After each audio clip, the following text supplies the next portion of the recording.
What's going on, everyone? Welcome to the next installment of our 2020 NBA Player Profile Series, Draft Player Profile Series. Today we're going to be focusing on Obi Toppin. You're here with Dr. Fantasy and the Fantasy Caveman. Let's kick it off. Let's talk about Obi Toppin, 6'9", 225-pound sophomore from Dayton. Has a 7'2" wingspan. I don't always mention that, but pretty big wingspan, so I like to throw it in there when I think it's relevant. On the year, he scored 20 points a game, 7.5 rebounds, and 2.2 assists. Let's start off with Obi Toppin's strengths. Caveman, what do you have? All right, and this is he's definitely one of the more interesting ones here. But to start off, and I'm sure this is something that you probably really like about his game, but he's very fundamentally sound. He's one he might have the best fundamentals of anybody in this draft. He knows on offense. He knows how to space the floor. He knows how to not be in the way offensively. I think that's a great thing. That's a great thing to have for him to know where to be on the court. And also offensively in the pick and roll, I think he's a great pick and roll player. And if you look at today's NBA, there's a lot. There's a lot of pick and roll in the NBA today. So I think that's definitely going to help him as well. And then the other thing I noticed, and we talk about guys that you mentioned his 39% 3-point percentage, which is pretty good. So he is a solid 3-point shooter, but what stands out about him is he's good both in catch and shoot and off the dribble. And that's the thing you see with a lot of guys that are good 3-point shooters. Either they're good off the dribble or they're good in catch and shoot, but they're not good at both. And I really think Obi Toppin is really solid at both in those scenarios. So, and then before I kick it over to you, what I like is he scores within the offense. He doesn't try to disrupt anything. I don't think there's ever going to be a lot of plays necessarily called for him to score. He scores, when the offense needs him to score. He doesn't force the issue too much. He just overall just think he has a really high IQ on the offensive end, which I think has a great chance of helping him out at the next level. Yeah. Yeah, and I like Obi Toppin. He's one of the more he's a confusing prospect for me, I guess, because I can't find too many weaknesses where I'm like, okay, Obi Toppin's going to be terrible, but I also can't find enough strengths where I think he's going to be a superstar. Yeah. I think he can be an all-star caliber player, and I don't see him having that superstar potential. And I think people get really caught up in he may be the most athletic player in this draft. Probably him and Anthony Edwards are both contending for that spot. But I mean, you'll see, and throughout this highlight film, number one, he has the longest highlight film of anybody that we're recording, and I mean, he is kind of like a human highlight reel. I mean, lots of fast break dunks. I thought it was interesting. He led all of college basketball last season in dunks. So I mean, that's a big part of his game. Yep. Like you said, very sound mechanics. He knows how to space the floor. His jump shot, the mechanics are very fundamental. I think it's going to make him at least a solid shooter. I don't think he's ever going to be a knockdown 3-point shooter, but he's got good enough fundamentals where it can be a part of his game. I think he's a pretty modern number 4 player. Maybe you'd like to see him take a few more threes, but he can definitely stretch the floor. You mentioned the pick and roll. I think that's a very important piece of his game. Part of him knowing spacing is he cuts really well. And that's one of the things. When I first saw him, I'll say I wanted to say that I thought he was built like Jason Tatum, but their games are not similar at all. Jason Tatum knows how to score in ISO and can create his own shot. Obi Toppin's a little different in that regard. He really knows how to play off the ball. He cuts to the basket. He's just very spatially aware of where he is on the court, and that may seem not like a big deal, but it's really hard to teach somebody that. Honestly, it's like you have that awareness or you don't, is what it seems like with a lot of these players, and he just kind of gets it, and you can tell. One of the other things that I like about him, and I may be in the minority here, but I like when prospects kind of come out of nowhere. I mean, he wasn't highly Yeah. regarded coming out of high school, so I mean, he's already had a tremendous improvement at the college level. So, when you see a guy that continually improves, he has a good work ethic.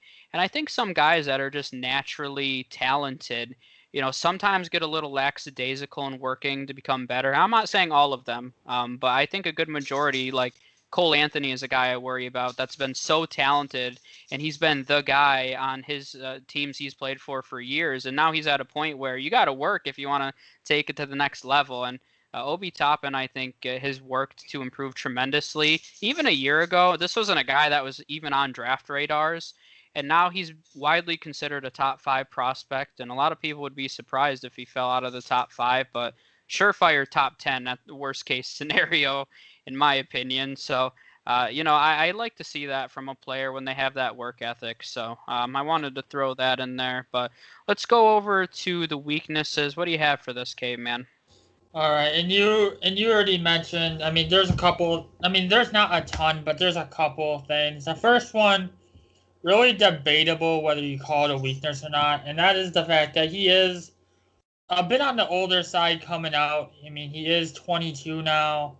I mean, not the greatest deal, but it does kind of make you wonder: is that how much room does he have to grow as a player if he's already 22? Uh, so not saying he can't improve because he obviously will. I just question how much will he be able to improve since he's a bit on the older side. And the other big thing, and you notice how when we were talking about his strengths, they were all offensive. Yep. Defensively, not the greatest defender. Mm-hmm. And this is, I mean, so he doesn't have the best agility or foot speed, which I think is really gonna hurt him at the next level. He really struggles as a perimeter defender. He gets his slow feet causes guys to blow by him quite a bit. So he's gonna have to definitely improve as a perimeter defender if he really wants to stick around because there's not a lot of his offensive game that he needs to work on. I think his offensive game is set for the NBA, but his defense, on the other hand, he really needs to he just needs to he needs to work on his perimeter defense because I mean otherwise he's not a great, and the thing that with him is what scares me with Obi Toppin is that while his offensive game is good, I don't think it's good enough for him to stick around if he doesn't improve defensively. Mm-hmm. And that's because that's the thing with this draft class is you got Obi Toppin, who is widely regarded as a top 5 and at worst, like you said, top 10. But he's a top 5-10 guy that can actually. I not saying it will happen because he has way more talent, but I think it's possible that he could almost fizzle out. Because I think that if he doesn't improve, if he doesn't improve that defense, he's not going to last that long in the league. Yeah, and I agree that his defense is very concerning. You mentioned that he's a little slow sometimes, which is kind of surprising given how explosive he can be on the offensive side of the ball. I will say offensively, one of the things that does concern me is it seems like it's dunk or bust for him a lot of times. And I mean, he can get creative enough to, and you just saw there, a spin move around the defender to dunk at the rim. But I mean, it's kind of reflected. He had a 63% field goal percentage as a sophomore, 66% as a freshman. I mean, he's taking very high percentage shots, but which isn't necessarily a bad thing. But sometimes you have to question whether or not that's just too predictable. I mean, when he starts trying to make low post moves in terms of maybe, a fadeaway or a hook shot, I mean, he has no moves like that. He has no post moves. And for somebody of his size, I think he needs to develop some of those moves if he's going to play in the paint because he can stretch the floor, but I don't know if that's necessarily where he would thrive. So, I mean, I think that he definitely needs to improve on some of those low post moves because as of right now, I would say he doesn't have a low post game. His low post game is dunking, and I don't think that counts. So, No, I don't to think so go either. along. Yeah, to go along with the defense that you mentioned, he's not the greatest rebounder, which is very strange for his size. Because, like we said, or I said in the beginning, 7'2" wingspan. You know, he's not a small guy. Of course, he could add some pounds, but I mean, he's not a scrawny guy by any means. And he's got this size, this athleticism. He has all the elements of being a great rebounder, but he just doesn't crash the boards. And I think that's really interesting because you see all this aggressiveness on the offensive end, and then all of a sudden it seems like he almost gets timid on the offensive end. He doesn't crash the boards. He's not aggressive. And all the effort he puts in offensively, he just doesn't do or put in the same effort defensively. So I think that's really it's kind of confusing. That's why I said he's a confusing prospect to me because I Mhm. love his athletic ability and I think he has a ton of potential, but it's just a matter of, yeah, I mean, that defensive ability can really make or break him.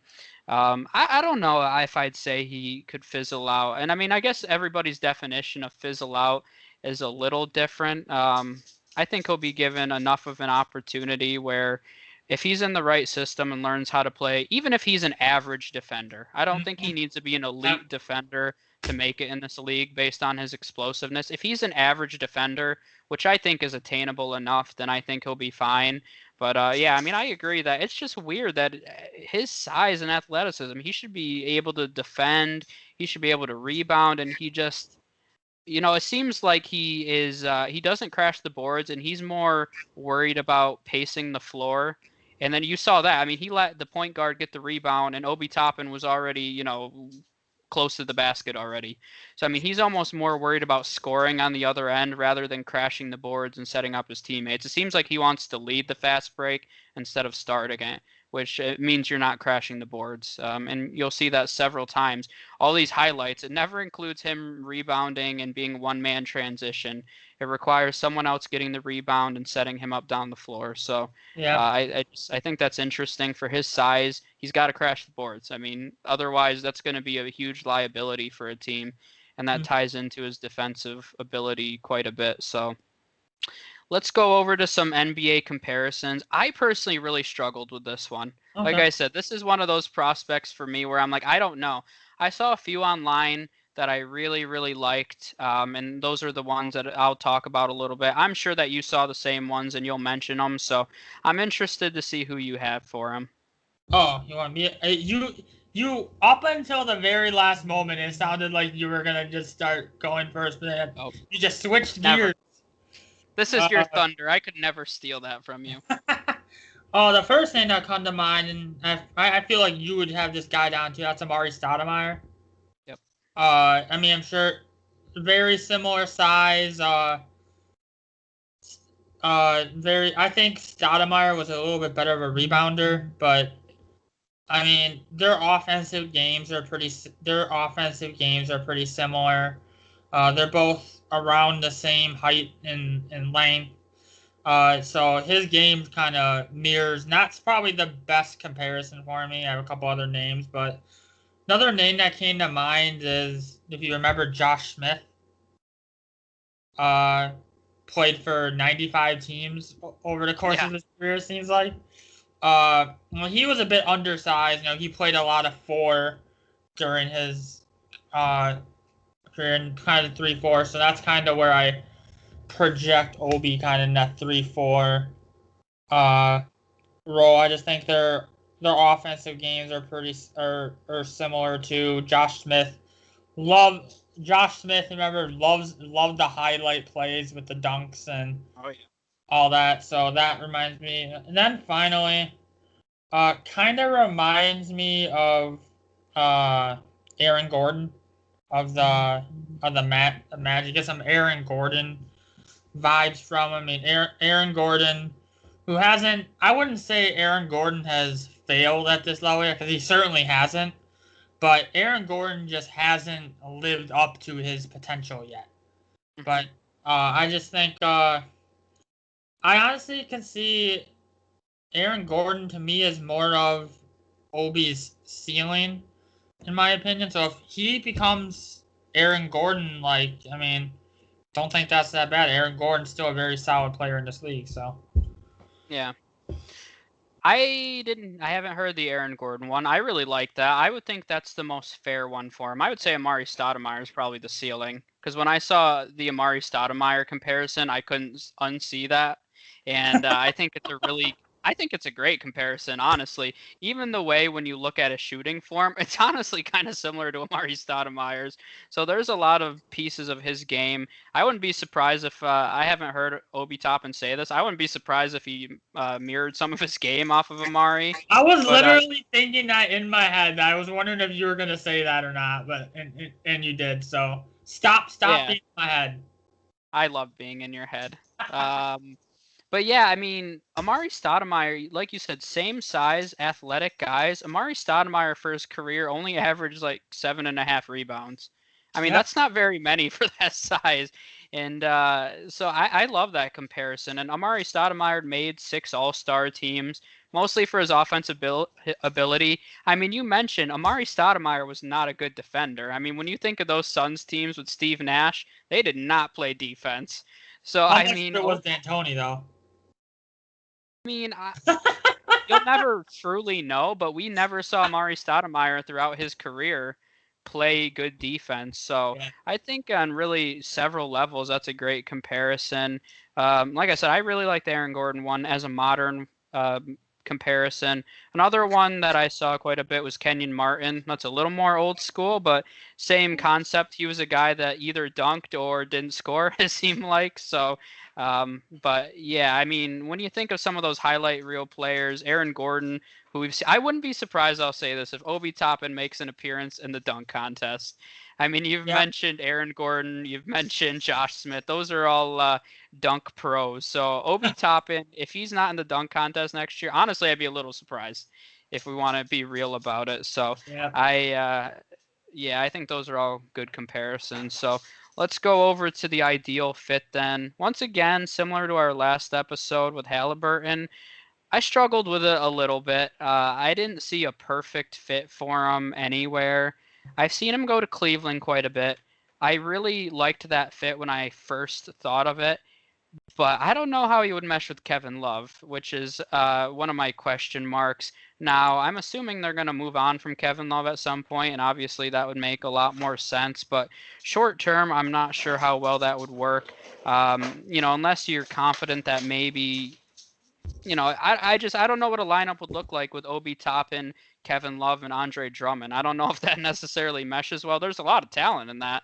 Don't get me wrong. And when you add those 2 young guards with those 3 players, that's a very interesting starting 5. So from a talent perspective, I like it.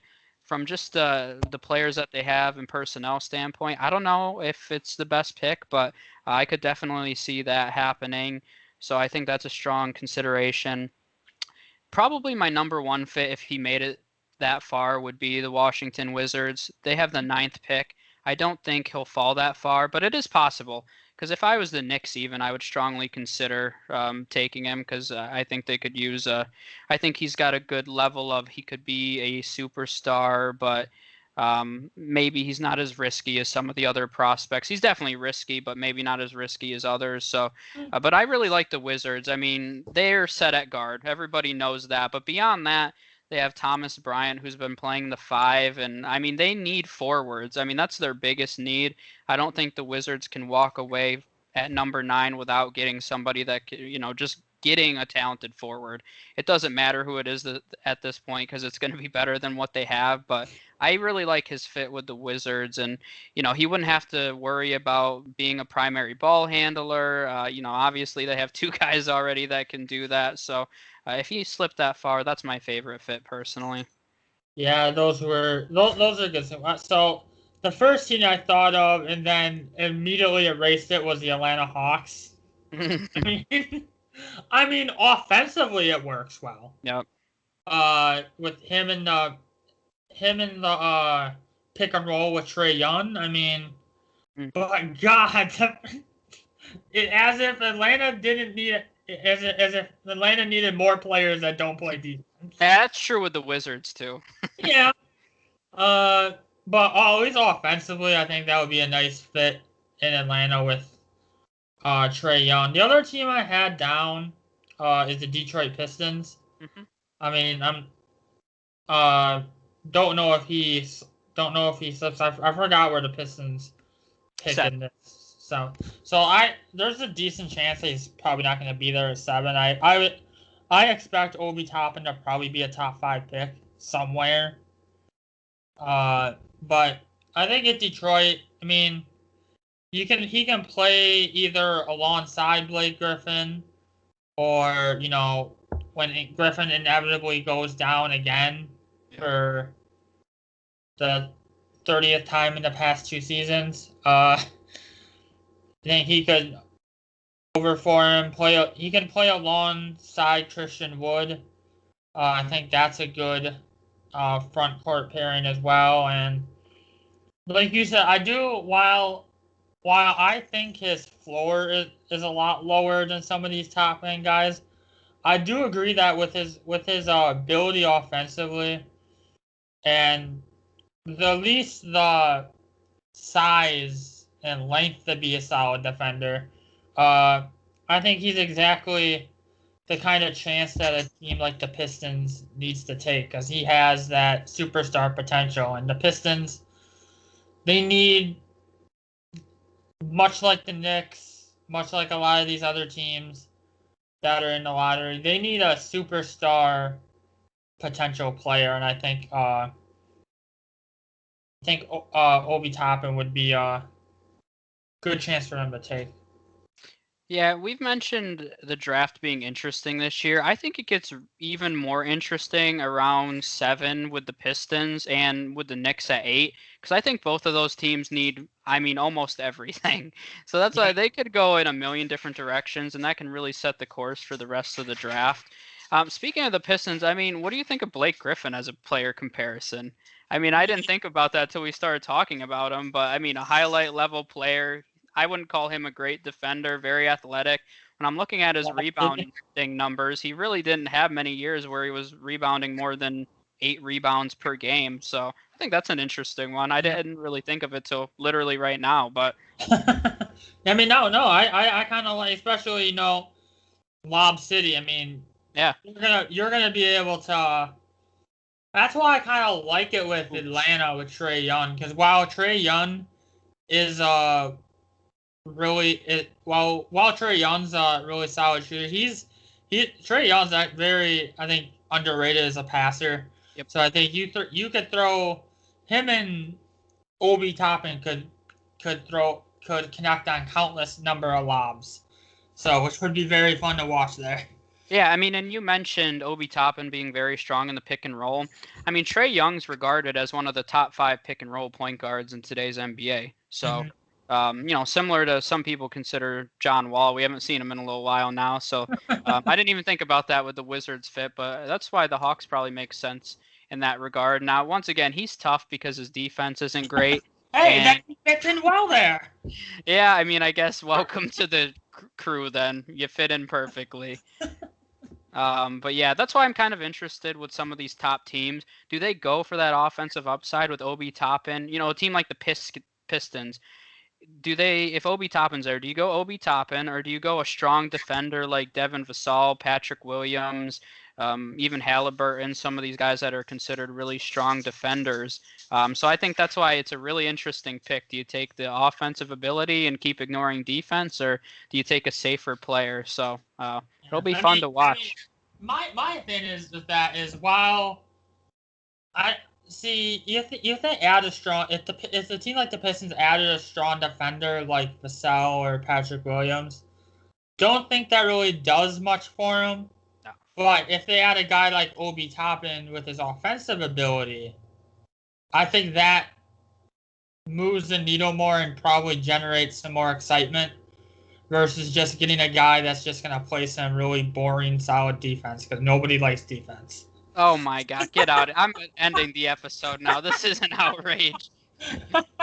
No, but I know what you mean. I mean, in today's NBA, you do need some offensive superstar firepower to win. I mean, if you had a team of Devin Vassals, you would never win a championship. I mean, that's a reality. Devin Vassal needs to be on a team like the Rockets, where, you have such strong offensive-minded players where you can afford for him not to be a primary scorer. So that's, in my opinion, anyway. So. I think that's it on Obi Toppin. Then we kind of covered everything pretty in depth. Any last thoughts here on Obi? I mean, Obadiah, that is. What? Obadiah, that is. That's his real name. That's my final thoughts. I'm already sick of the fantasy team names already, and I haven't even drafted it all yet. And I'm already sick of all the Obi-Wan team names. Oh, that's lame. I'm gonna take him with my first pick in our draft that we have, just so I can have that name. So, all right, I think that's it then. Now we're talking about Obi Toppin fantasy names. That means It's time to end. So, yep. We'll see you guys next time. A few more episodes. Have the top few prospects coming up. Make sure you subscribe and keep an eye out. But we'll see you next time. Yep.